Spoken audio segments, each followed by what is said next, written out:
السلام علیکم ورحمۃ اللہ وبرکاتہ۔ الحمد للہ رب العالمین والصلاة والسلام علی سید الانبیاء والمرسلین وعلی آلہ واصحابہ اجمعین ومن تبعہم بإحسان الی یوم الدین، اما بعد۔ فعن جابر رضی اللہ عنہ قال كان رسول اللہ صلی اللہ علیہ وسلم يعلمنا الاستخارة في الأمور كلها كالسورة من القرآن، يقول إذا هم أحدكم بالأمر فليركع ركعتين من غير الفريضة ثم ليقل اللهم إني أستخيرك بعلمك وأستقدرك بقدرتك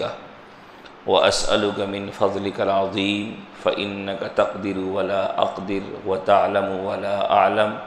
وأنت علام الغيوب إلى آخر الحدیث۔ محترم حضرات، ابھی آپ کے سامنے میں نے ایک روایت پڑھی ہے، جس روایت کو امام بخاری رحمۃ اللہ علیہ نے بخاری شریف میں نقل کیا ہے، اور اس روایت کے راوی ہیں مشہور صحابی حضرت جابر بن عبداللہ رضی اللہ عنہ۔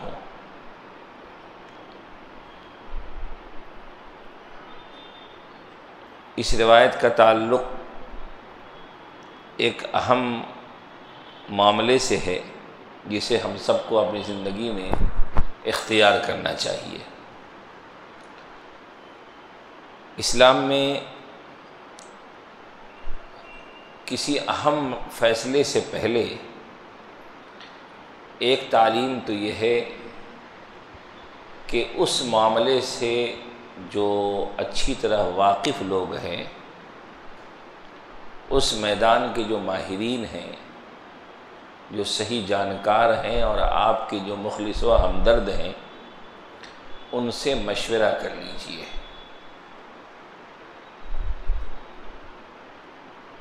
اور دوسری چیز استخارے کی تعلیم دی گئی ہے، کیونکہ انسان کتنا بھی غور و فکر کر لے، اس معاملے، اس فیصلے کے صحیح انجام سے وہ واقف نہیں ہو سکتا،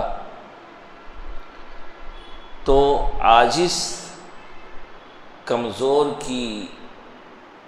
یہ ضرورت ہے کہ وہ اپنے معاملے کو اس سے رجوع کرے جو علام الغیوب ہے، جو قادر مطلق ہے، تاکہ اس کی طرف سے اس کے فیصلے میں مدد ہو جائے اور اس کی وجہ سے انسان اپنے فیصلوں میں، اپنے اقدام میں غلطیوں سے بچ جائے۔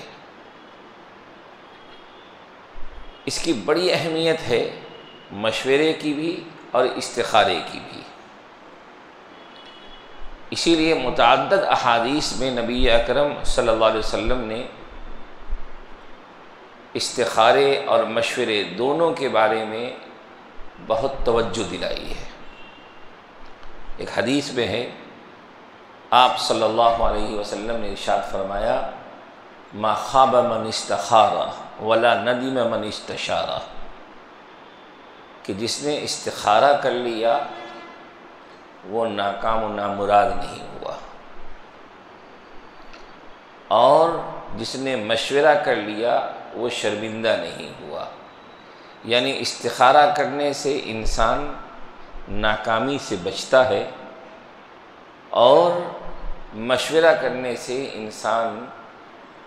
کسی غلط فیصلے کی شرمندگی سے بچتا ہے، کیونکہ بہت سی مرتبہ ایسا ہوتا ہے کہ ایک ہی معاملے کے کئی پہلو ہوتے ہیں۔ انسان کی عقل محدود ہے، سوچ محدود ہے، علم محدود ہے، تو بہت سی مرتبہ ایک معاملے کے کئی پہلوؤں پر ایک انسان کی نظر نہیں جاتی، دوسروں کی نظر چلی جاتی ہے۔ آپ کبھی دنیا کا کوئی معاملہ ہو، اپنے گھر کا کوئی معاملہ ہو، کسی بھی معاملے میں آپس میں بیٹھتے ہیں تو آپ بھی محسوس کریں گے کہ کئی باتیں جو آپ کے ذہن میں نہیں آتی ہیں، گھر کے کسی اور کے ذہن میں وہ بات آتی ہے، کسی اور کے ذہن میں کوئی خیال آتا ہے۔ اسی لیے خود نبی اکرم صلی اللہ علیہ وسلم کا معمول تھا کہ کسی بڑے فیصلے سے پہلے، اہم فیصلے سے پہلے صحابہ کرام سے مشورہ کیا کرتے تھے، اور مشورے کے بعد عام طور پر مشورے میں جو بات طے ہوتی تھی اس پر عمل کیا کرتے تھے۔ قرآن کریم میں اللہ نے فرمایا وَشَاوِرْهُمْ فِي الْأَمْرِ، کہ مسائل میں، فیصلوں میں اقدام کرنے سے پہلے صحابہ سے مشورہ کیجیے۔ تو جب قرآن کریم میں اللہ اپنے نبی کو حکم دے رہے ہیں مشورہ کرنے کا، جبکہ نبی اکرم صلی اللہ علیہ وسلم کے تمام اقدامات اور فیصلوں کی نگرانی براہ راست اللہ کر رہے ہیں، تاکہ آپ کی امت کو بھی ایک تعلیم ملے کہ وہ اپنے آپ کو ہی عقل کامل تصور نہ کر بیٹھے، کیونکہ انسان کتنا بھی بڑا عقل مند ہو لیکن اس کی عقل ناقص ہے، اور معاملے کے ہر پہلو پر اس کی نظر ہو یہ ضروری نہیں ہے۔ مشورہ کرنے کی برکت سے، مشورے کی برکت سے اللہ تعالیٰ بعض لوگوں کے ذہنوں میں کچھ ایسی باتیں ڈال دیتے ہیں کہ ان کے ذریعے ہی کوئی بہتر راستہ نکل جاتا ہے۔ تو ایک تو یہ ہے کہ مشورہ کرنا چاہیے، اس کی بھی بڑی اہمیت ہے، اور مشورہ کرنے کے بعد اقدام بھی کرے تو بھروسہ اللہ پہ رکھنا چاہیے۔ فَإِذَا عَزَمْتَ فَتَوَكَّلْ عَلَى اللَّهِ، قرآن کریم نے کہا کہ مشورہ کیجیے، اور مشورہ کرنے کے بعد جب کسی کام کے کرنے نہ کرنے کا پختہ ارادہ ہو گیا تو اب اس کام کو کرتے ہوئے فَتَوَكَّلْ عَلَى اللَّهِ، اللہ پر بھروسہ کر لیجئے۔ تو گویا کہ کام کی ابتدا بھی اچھے انداز میں ہوئی اور کام کی طرف اقدام بھی اللہ پر بھروسہ کرتے ہوا، تو ظاہر سی بات ہے کہ یہ معاملہ سراپا خیر ہی ہوگا۔ تو ایک تو مشورہ ہے، دوسری چیز استخارہ۔ استخارہ کا معنی ہے خیر کو طلب کرنا، طلب الخیر، اور یہ خیر کا مالک کون ہے؟ اللہ۔ تو اپنے معاملے میں، چاہے وہ معاملہ کسی بھی نوعیت کا ہو، جیسے مثال کے طور پر کسی سے کوئی ڈیل کرنی ہے، خرید و فروخت کے حوالے سے، کوئی چیز لینی ہے، کوئی چیز بیچنی ہے، بچوں کی شادیاں کرنی ہیں، بچے کے لیے کسی چیز کا انتخاب کرنا ہے کہ بچہ کس لائن سے پڑھے، کون سا سبجیکٹ لے، وغیرہ وغیرہ۔ مختلف ایسے موقع آتے ہیں جہاں پہ ہمیں کئی راہیں ہوتی ہیں، اور وہاں پہ کسی ایک راہ کو متعین کرنا پڑتا ہے ہمیں، تو وہاں پہ مشورہ تو کرنا ہی چاہیے۔ ساتھ ساتھ فرمایا استخارہ کر لو، اللہ سے رجوع کر کے خیر کی طلب کر لو، اپنے اللہ سے خیر مانگ لو کہ یا اللہ میں تو ناقص علم والا ہوں، میرا فیصلہ غلط ہوگا، خیر کس میں ہے دنیا اور آخرت کے اعتبار سے اس سے آپ واقف ہیں، یا اللہ ہمارے فیصلے کو خیر کی طرف مائل کر کے ہم کو غلطی سے بچا لے۔ تو گویا کہ اپنے فیصلے میں اللہ سے خیر کو طلب کرنا، اپنے اقدام میں اللہ سے خیر کو طلب کرنا، یہ استخارہ ہے۔ اور جابر بن عبداللہ رضی اللہ عنہ فرماتے ہیں کہ رسول اللہ صلی اللہ علیہ وسلم ہم لوگوں کو مسائل میں، مختلف حالات میں استخارے کی ایسی تعلیم دیا کرتے تھے جیسے کہ آپ ہمیں قرآن کریم کی صورتیں سکھلاتے تھے۔ یعنی قرآن کریم کی صورتوں کی جس طرح آپ ہمیں تعلیم دیا کرتے تھے، ایسے ہی بہت اہتمام کے ساتھ آپ ہم لوگوں کو استخارہ کرنے کی بھی تعلیم دیا کرتے تھے۔ اتنا اہتمام، کیونکہ استخارہ آپ کس سے کر رہے ہیں؟ آپ گویا کہ اپنے معاملے میں اللہ سے رجوع کر رہے ہیں۔ اللہ سے رجوع کرنے والا بھی کبھی شرمندہ ہو سکتا ہے، ناکام ہو سکتا ہے، وہ تو قادر مطلق ہے، وہ تو چاہے تو آپ کی غلط اٹھے قدم کو بھی صحیح رخ پہ موڑ دے، اور وہ تو شر سے خیر کو نکالتا ہے، شر سے خیر کو نکالتا ہے۔ بہت سی مرتبہ ظاہری شر کو وہ حقیقی خیر میں تبدیل کر دیتا ہے، ظاہری ابتدائی غلطی کو بہت سے اچھائیوں کا ذریعہ بنا دیتا ہے۔ بس یہ ہے کہ بندے کا تعلق اس سے جڑا ہوا ہو، اس سے جڑ کے کام کیا جا رہا ہو، تو وہ قادر مطلق ہے۔ بظاہر آپ کو ایسا لگے گا کہ میں نے یہ اقدام غلط کیا، لیکن چونکہ اللہ سے جڑے ہوئے ہیں تو وہ تو قادر مطلق ہے، وہ اس کو خیر میں بدل دے گا، آپ کی رہنمائی کرے گا، آپ کی رہبری کرے گا۔ تو اسی لیے ہم سب کو بھی اس کا اہتمام کرنا چاہیے۔ تو یہاں پہ حضرت جابر بن عبداللہ کیا فرما رہے ہیں کہ جس طریقے سے قرآن کریم کی صورتیں آپ ہمیں سکھاتے تھے، ایسے ہی مختلف مسائل میں آپ صلی اللہ علیہ وسلم ہم صحابہ کو استخارے کی تعلیم دیا کرتے تھے، استخارے کی تلقین کیا کرتے تھے۔ یہ ہے اہتمام۔ ایک مرتبہ حضرت انس بن مالک رضی اللہ عنہما سے فرمایا رسول اللہ صلی اللہ علیہ وسلم نے کہ یا انس، جب تم کسی کام کا ارادہ کرو، کسی کو کوئی کام کرنا چاہو، فاستخر فیہ ربک 7 مرات، تو 7 مرتبہ اس معاملے میں اللہ سے استخارہ کر لو۔ فانظر الی الذی سبق الی قلبک، پھر اس پر نظر رکھو جدھر تمہارے دل کا رجحان ہے، کہ دل کا میلان کدھر ہے، ادھر کہ ادھر، اس کام کی طرف کہ اس کام کی طرف۔ فرمایا اس پر نظر رکھو جدھر تمہارے دل کا رجحان ہے استخارہ کرنے کے بعد۔ فَإِنَّ الْخَيْرَ فِيهِ، کہ اس میں خیر ہے۔ استخارہ کرنے کے بعد دل کا جدھر رجحان ہو رہا ہے، دل جدھر مائل ہو رہا ہے، فرمایا کہ اس کو دیکھو کیونکہ اس میں خیر ہے۔ تو حضرت انس بھی کہہ رہے ہیں کہ رسول اللہ صلی اللہ علیہ وسلم استخارے کی تعلیم دے رہے ہیں، حضرت جابر کہہ رہے ہیں کہ رسول اللہ صلی اللہ علیہ وسلم استخارے کی تعلیم دے رہے ہیں۔ تو لوگوں نے ان چیزوں کو چھوڑ دیا، اور آج کل کیا ہو رہا ہے، بہت سی مرتبہ ایک مرتبہ ایک صاحب آیا اور کہنے لگے کہ میں اپنے بیٹے کی تعلیم کے حوالے سے کہ یہ سبجیکٹ لوں کہ وہ سبجیکٹ لوں، تو بہت فیصلہ نہیں کر پا رہا تھا، بہت غور و فکر کیا، تو فلاں جگہ گیا تو ایک صاحب جو ہے کچھ وہ نشان وغیرہ بنایا، انہوں نے بنا کر کے کہا کہ ہاتھ رکھو اس پہ، اور اس کے بعد انہوں نے استخارہ کر کے بتایا کہ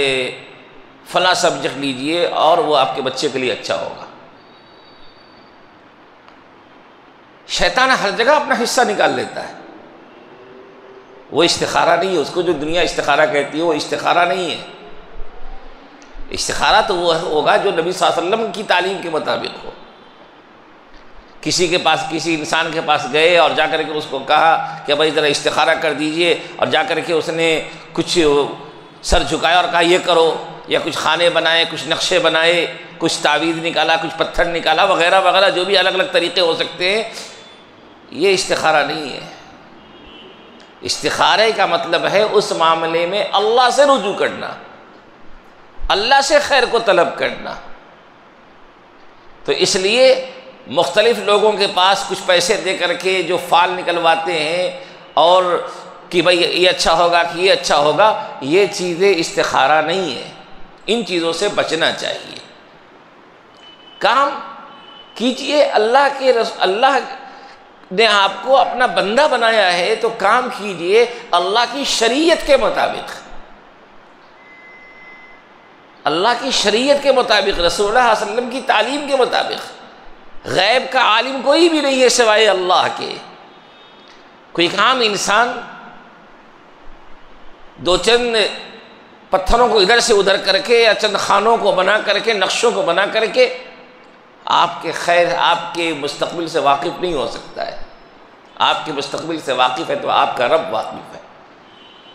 اس سے خیر کو طلب کیجیے۔ تو کیا فرمایا؟ استخارہ اللہ سے کرنا ہے، خیر کو طلب کرنا ہے۔ اسے فرمایا فاستخر فیہ ربک، کہ اس میں اپنے رب سے استخارہ کرو، خیر طلب کرو۔ اب اس کے لیے ایک طریقہ تو یہاں بتایا گیا کیسے خیر طلب کرنا ہے۔ فرمایا آپ صلی اللہ علیہ وسلم فرماتے ہیں کہ اذا ہم احدکم بالامر فلیرکع رکعتین من غیر الفریضہ، یہ استخارے کا طریقہ کہ جب تم میں سے کسی کے سامنے کوئی اہم مسئلہ درپیش ہو تو اس میں 2 رکعتیں نفل پڑھو، من غیر الفریضہ، فرض نہیں بلکہ 2 رکعتیں نفل پڑھو۔ اب جب نفل پڑھ رہے ہیں تو اس سے یہ بات ضروری ہے کہ اس نماز کو کبھی بھی پڑھ سکتے ہیں، بس اس وقت نہیں پڑھ سکتے جس وقت میں نفل پڑھنا ممنوع اور مکروہ ہے، جو ممنوع اوقات ہے اس وقت نہیں پڑھ سکتے۔ اس کے علاوہ دن ہو یا رات ہو کبھی بھی پڑھ سکتے، کیونکہ یہاں ایسی رات وغیرہ کی کوئی قید نہیں آئی، بس کہا گیا کہ 2 رکعت نفل پڑھو، تو نہ دن کی قید ہے نہ رات کی قید ہے، تو رات و دن کبھی بھی پڑھ سکتے۔ البتہ چونکہ اس میں اللہ سے خیر طلب کر رہے ہیں، اس وقت پڑھنا زیادہ اچھا ہوگا جو یکسوئی کا وقت ہو، تاکہ آپ مکمل توجہ کے ساتھ اللہ کی طرف متوجہ ہو سکے، مائل ہو سکے۔ یکسوئی کے وقت میں، سکون کے وقت میں، اس لیے کہتے ہیں بھائی رات میں سونے سے پہلے پڑھ لیجئے، لیکن یہ ضروری نہیں ہے کہ رات میں سونے سے پہلے ہی پڑھا جائے، یہ ضروری نہیں ہے۔ 2 رکعت نفل پڑھنا ہے، کسی بھی وقت پڑھ سکتے ہیں، مکروہ اور ممنوع اوقات کو چھوڑ کر، بس کوشش اتنی ہو کہ یکسوئی کے وقت میں اس کو پڑھنے کا اہتمام کیا جائے تاکہ اچھی طرح ادا کر سکے۔ اس کے بعد ایک دعا سکھلائی رسول اللہ صلی اللہ علیہ وسلم نے کہ نماز پڑھ لی، نماز پڑھنے سے فارغ ہو گئے، اس کے بعد اللہ سے یہ دعا کرو، اللہم انی استخیرک بعلمک، کہ یا اللہ میں آپ کے علم کے طفیل خیر کا طلبگار ہوں، آپ کے علم کے وسیلے سے خیر کا طلبگار ہوں، واستقدرک بقدرتک، اور آپ کی قدرت کے طفیل قدرت چاہتا ہوں، کیونکہ انسان کوئی کام اسی وقت کر سکتا ہے جبکہ اللہ کی طرف سے اس کام کے کرنے کی قدرت اسے عطا کی جائے، ورنہ انسان محض اپنے ارادے سے کوئی کام نہیں کر سکتا ہے۔ وَأَسْأَلُكَ مِنْ فَضْلِكَ الْعَظِيمِ، اور آپ کا فضل عظیم میں آپ سے مانگتا ہوں، فَإِنَّكَ تَقْدِرُ وَلَا أَقْدِرُ وَتَعْلَمُ وَلَا أَعْلَمُ، کیونکہ آپ قادر ہیں میں قادر نہیں ہوں، آپ جانتے ہیں میں نہیں جانتا ہوں، وَأَنْتَ عَلَّامُ الْغُيُوبِ، آپ تو علام الغیوب ہیں، تمام علوم، غیب کے علوم کے خزانے آپ کے پاس ہیں۔ اب بندہ اللہ سے متوجہ ہو گیا، اللہ سے فریاد کر رہا ہے، پھر کہہ رہا ہے اللہم ان کنت تعلم۔ دیکھیے کبھی بھی دعا میں، دعا کا ادب یہی ہے کہ پہلے اللہ کی تعریف کرنی چاہیے، بس سیدھا ہاتھ اٹھایا یا اللہ یہ دے دے یا اللہ یہ دے دے یا اللہ یہ دے دے، مل جائے گا اللہ کے فضل سے، لیکن ادب کیا ہے؟ پہلے اللہ کی تعریف، اللہ کے کمال کو بیان کرنا چاہیے، اللہ کی تعریف کرنی چاہیے جو بھی کر سکتے۔ تو دیکھیے اب تک کیا کیا؟ اللہ کی تعریف کو بیان کیا کہ آپ قادر ہیں میں قادر نہیں ہوں، اپنی عاجزی کا اقرار، اللہ کی بڑائی کا اقرار، اور اس کے بعد کہہ رہے اللہم ان کنت تعلم، یا اللہ آپ کے علم میں یہ ہے کہ یہ معاملہ میرے دین دنیا اور انجام کے اعتبار سے میرے لیے بہتر ہے، تو اس کو میرے لیے مقدر کر دے اور میرے لیے آسان کر دے، پھر میرے لیے اس میں برکت ڈال دے۔ دیکھیے تینوں چیز آ گئی، قدرت دینا، آسان کرنا، اور قدرت اور آسان ہونے کے بعد وہ معمولی اس چیز کا بابرکت ہونا، تینوں چیزیں کہ اللہ مجھے اس کام کی قدرت دے دے۔ اچھا قدرت بھی ہونے کے بعد اگر وہ چیز آسان نہ ہو تو پھر اس کا انجام دینا بہت مشکل ہو جاتا ہے، تو قدرت بھی دے دیجیے، یعنی اس کام کو میرے لیے آسان بھی کر دیجیے، اور اس کام میں میرے لیے برکت بھی ڈال دیجیے۔ بہت سی مرتبہ بہت سا کام ہوتا ہے لیکن بے برکت ہوتا ہے، بہت سی چیزیں ہوتی ہیں لیکن اس میں اللہ کی طرف سے برکت نہیں ڈالی جاتی، تو اس کے فوائد اور اس کے ثمرات اور اس کا خیر حاصل نہیں ہو پاتا۔ بہت سے مرتبہ لوگ نکاح کرتے ہیں، شادی کرتے ہیں، لیکن نکاح اور شادی کے موقع پہ ہی روز اول میں کچھ ایسے تماشے کر دیتے ہیں کہ اللہ کی طرف سے برکت اٹھا لی جاتی ہے۔ نتیجہ کیا کہ زندگی، ازدواجی زندگی کو بنایا تھا سکون کے لیے، روزہ اول سے ہی وہ سکون غائب ہو جاتا۔ تو برکت کا کسی چیز میں ڈالنا یہ اللہ کی طرف سے ہوتا ہے، تو کہہ رہے ہیں اللہ اس چیز کو میرے لیے آسان کرنے کے ساتھ ساتھ برکت بھی اس میں ڈال دے۔ اذان ہو رہی ہے،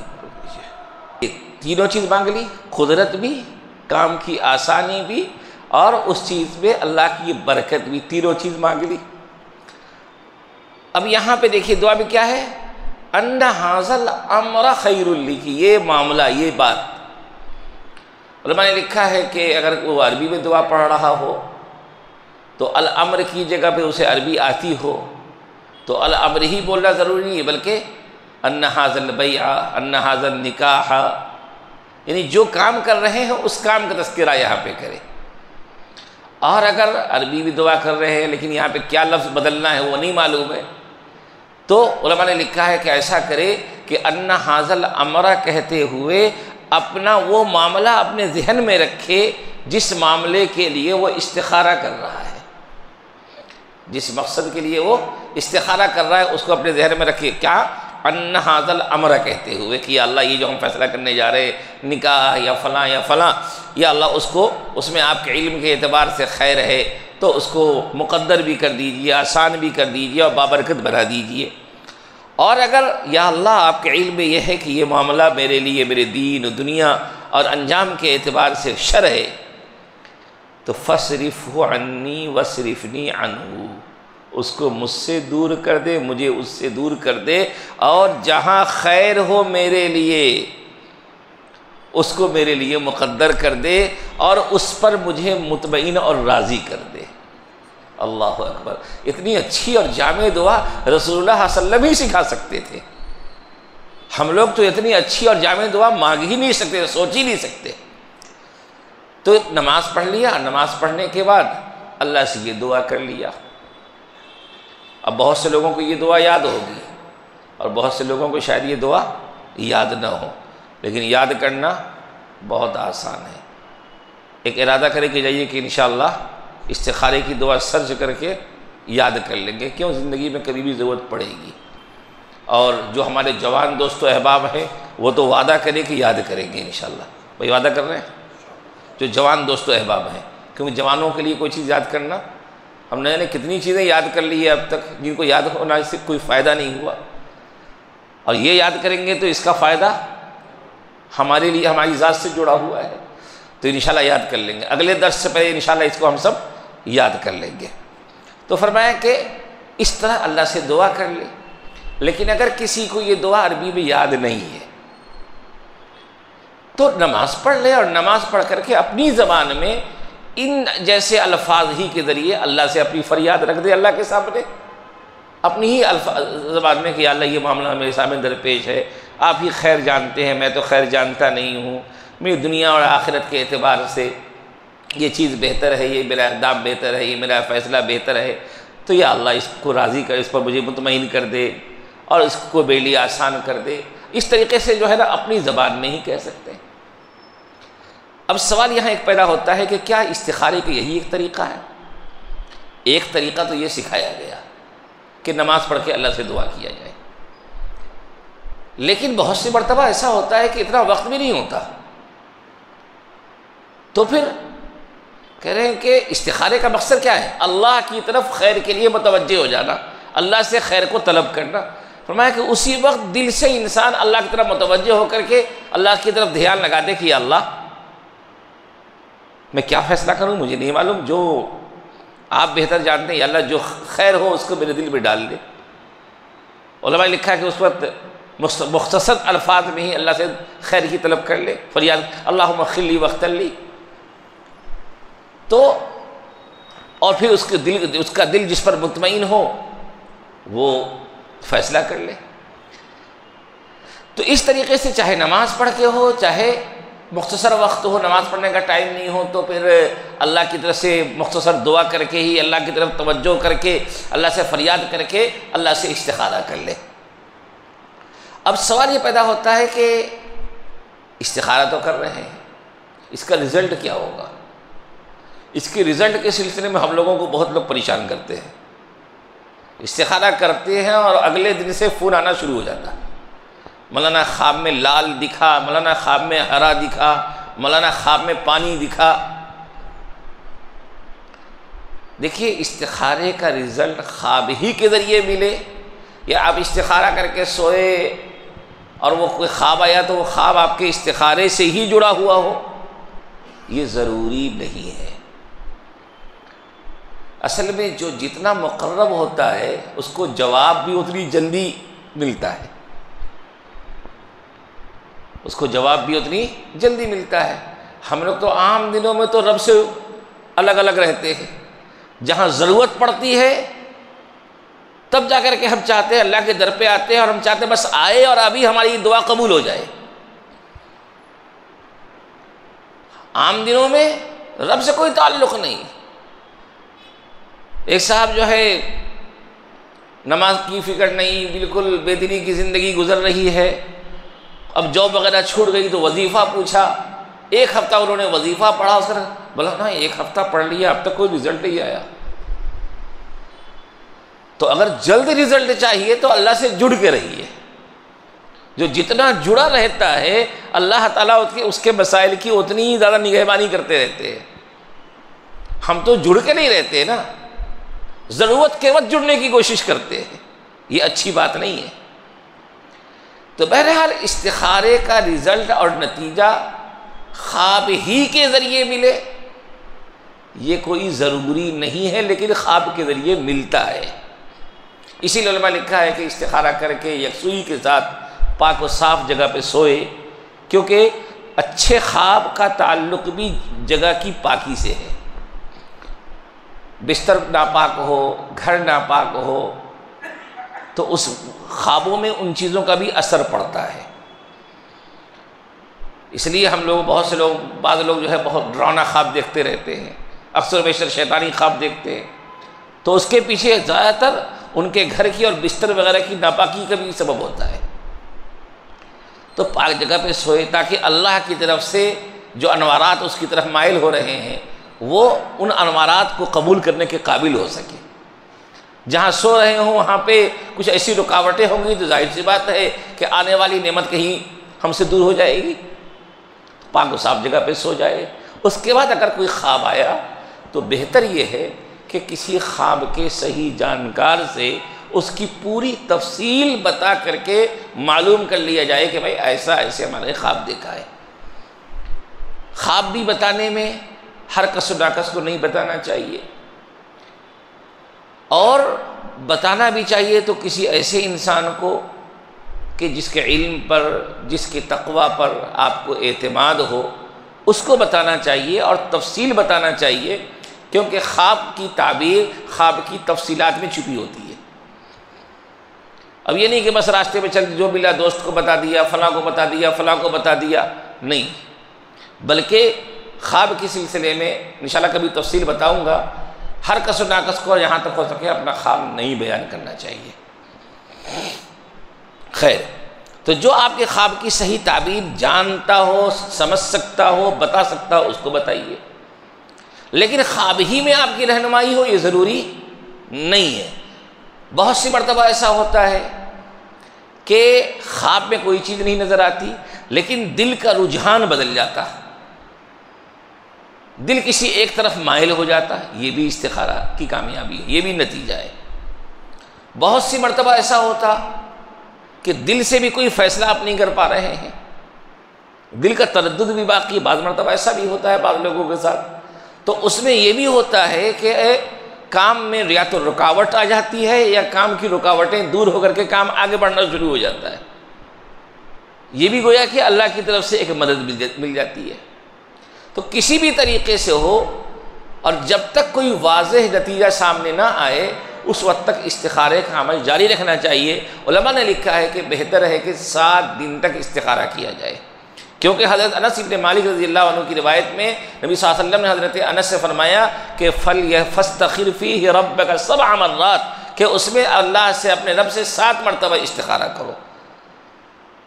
تو اس طریقے سے ہم اللہ سے خیر کے طلبگار بن کر کے جب کوئی فیصلہ کریں گے تو انشاءاللہ ہمارے فیصلے ہمیں شرمندگی سے بچائیں گے اور ہمارے فیصلے اچھے ہوں گے، اور جو بھی فیصلہ ہوگا اس میں ہمارے رب کی رحمت اور رب کی مدد شامل حال ہوگی، اور جہاں رب کی رحمت کا سایہ ہو ظاہر سی بات ہے کہ وہاں انسان پریشان نہیں ہو سکتا ہے، وہاں تو قادر مطلق کا سپورٹ اور سہارا اسے ہر مشکل سے آگے بڑھا دے گا، ہر مشکل سے نکال کر کے اسے کامیاب کر دے گا۔ تو ہم سب کو اس عمل کو بھی جاری رکھنا ہے۔ ایک مسئلہ اور سن لیجئے، تو ایک تو میں نے بتایا کہ وہ جو مختلف لوگوں کے پاس لوگ جاتے ہیں اور فال نکلوا کر کے استخارہ کراتے ہیں تو وہ تو درست نہیں ہے۔ البتہ علماء نے لکھا ہے کہ جو استخارے کا طریقہ بتایا، جیسے یہ نماز پڑھ کے استخارہ کر رہے ہیں یا اللہ کی طرف دعا کے ذریعے اللہ کی طرف توجہ کر کے استخارہ کر رہے ہیں، یہ صاحب معاملہ بھی کر سکتا ہے اور اس سے جڑے ہوئے لوگ بھی کر سکتے ہیں۔ جیسے مثال کے طور پر بیٹے کا معاملہ ہے تو اس میں جو ہے وہ خود بھی کریں، ان کے والد کریں، ان کی والدہ کریں، یہ لوگ بھی، دوسرے لوگ بھی استخارہ کر سکتے ہیں۔ لیکن جس کا تعلق ہو اس معاملے سے، جس کا تعلق ہو اس معاملے سے، وہ استخارہ کرے گا تو ظاہر سی بات ہے کہ وہ جتنی توجہ کے ساتھ اللہ کی طرف متوجہ ہوگا، جس کا عام اس معاملے سے خیر و شر کچھ جڑا ہوا ہے ہی نہیں، اس کو کیا مطلب ہے اس سے۔ لیکن اس طریقے سے دوسرے بھی استخارہ کر سکتے ہیں۔ جیسے مثال کے طور پر کوئی عالم دین ہے، متقی ہے، پرہیزگار ہے، آپ ان کو جانتے ہیں، آپ ان سے مشورہ کر رہے ہیں، اب وہ مشورہ دینے سے پہلے استخارہ کر لیں کہ بھائی میں ان کو صحیح مشورہ دے سکوں، بالکل کر سکتے ہیں۔ تو اس طریقے سے بہرحال یہ سب تفصیلات تھی، اس کا خیال رکھیں۔ اللہ سے دعا ہے کہ اللہ تعالی ہم تمام لوگوں کو صحیح فکر و عمل کی توفیق نصیب فرمائے۔ وآخر دعوانا الحمدللہ رب العالمین۔